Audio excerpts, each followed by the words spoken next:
gutakaza ubusugi bigoye, kuko natakaje ubusugi muri Titanic. Maze iminsi nkundanye n'umuhungu, tumaze gushimana twese twifuza kugera ku yindi ntera y'urukundo, ariyo guhuza ibitsina. Twabiganiriyeho, mubwira ko ndi insugi, nawe ambwira ko ari umusore w'isugi. Duhita twifuza kubikorana ngo dutakaze ubusugi bwacu umwe ku wundi twese turi amasugi. Twahanye gahunda y'uko nzajya kumusura iwabo. Umunsi ugeze njya kumusura, nuko ngeze iwabo turahoberana turasomana, ubwo twumva turabishatse.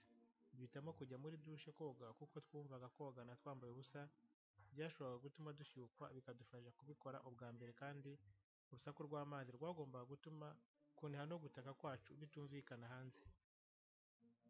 Robine izana amazi hejuru yacu yakoreshwaga n'amashanyarazi, ariko nk'uko nari mbimenyereye ubundi umutwe wa robine nk'izo uba ukoze mu iparasitike, uwabo rero wari ukoze mu cyuma.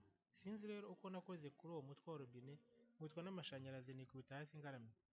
Ubwo nyina w'uwo muhungu yaje yiruka asanga nkigaramye aho, ankurubana amfashe akaguru nambaye ubusa, abwira umuhungu we ngo nimukure indaya mu rugo.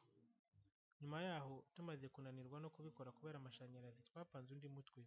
Twagiye ku kiyaga dukodesha ubwato busanzwe bubaje mu giti budakoresha imashini. Bwari ubwato busanzwe bw'abarobyi buto. Twitwaza ibyangombwa byose by'urukundo birimo akayoga, udukingirizo, ibikoresho byo kwiyuhagira. Twinjira mu bwato turagashya dushaka ahantu hiherereye. Dukuramo imyenda yose dutangira gukundana. Ngiye kumva numva ku kibuno cyanjye haratose, mbwira inshuti yanjye nti ndumva ku kibuno hatose. Undi ati ndakeka ariko bigenda iyo abantu barimo guswerana. Byahe. Ubwato bwari bwatangiye kuzura amazi, tutabimenye turimo gusomana no gukoranaho. Nagiye kumva nsanga ikibuno cyose kiri mu mazi.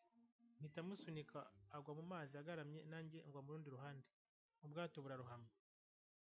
Kabaye ka Titanic gato. Turoga tugera ku nkombe twambaye ubusa, ibindi byose byasigaye mu mazi. Twahise tuzamuka twambaye ubusa kuko hari hafi y'iwacu, duhitamo kutajya iwabo kuko nyina yari butumare ahubwo tujya iwacu. Sinzi niba yaranashoboye kunkozamo imboro, icyo nzi ni uko ntacyo numvishe muri ibyo bibazo byose. Nyuma twaje kongera kugerageza aho tuboneye undi mwanya, nuko arandongora ntakaza ubusugi bwanjye. Ibyo byose byatumye urukundo rwacu rwiyongera.